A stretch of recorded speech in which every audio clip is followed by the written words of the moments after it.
olha, calcule o seu preço até um dia antes do certame, porque mesmo que o certame seja 13h, você vai ficar lá a manhã toda calculando, buscando fornecedor, você não consegue contato. Então, quando o edital, por exemplo, de pregão, ele é publicado, ele tem um intervalo mínimo de 8 dias úteis até ocorrer o certame. Olha quanto tempo que você tem para poder elaborar o seu preço final. Então, essa composição de preço, seja qual for o objeto, ela tem que ser realizada antecipadamente, né? E sempre visando o quê? Evitar qualquer tipo de risco, né? Então, não faça tudo para ganhar a fase competitiva de lances. Eu falo muito sobre isso, que você vender para a administração pública não é ter o menor preço, é ter o melhor preço, né?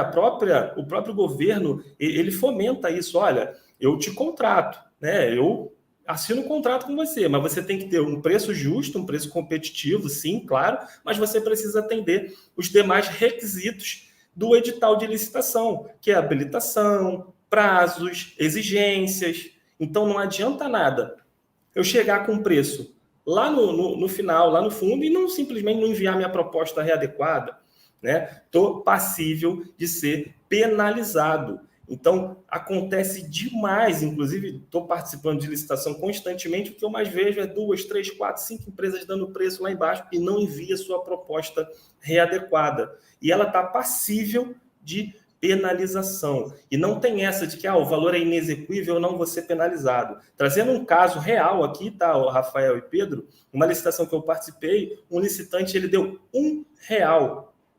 R$1 no lance. Tá? Ele deu o lance errado e ele deu R$1 no lance final para que, de repente, o pregoeiro deixasse passar. Só que o pregoeiro, simplesmente no chat, ele falou, o senhor está responsável por esse preço, e era R$1 para dividir por 60 meses, era um serviço terceirizado. Então, assim, é óbvio que é um valor inexequível, só que o pregoeiro colocou a responsabilidade no licitante. Qualquer ato que o licitante faça, desde o cadastro da proposta, no chat, nos lances, é responsabilidade do licitante. Então, se ele fizer algo de errado, ele está passível, sim, de penalidade. Então, tomem muito cuidado.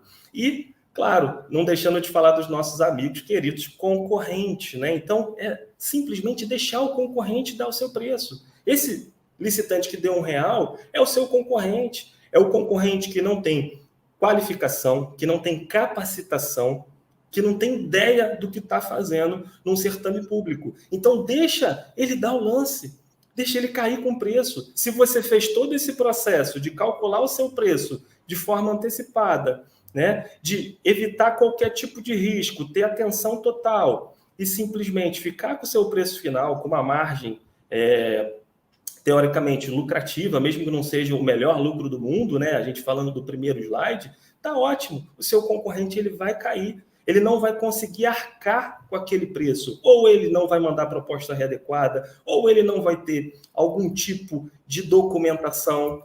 Então, tudo isso tem que ser levado em consideração quando você participa de, por exemplo, um pregão eletrônico.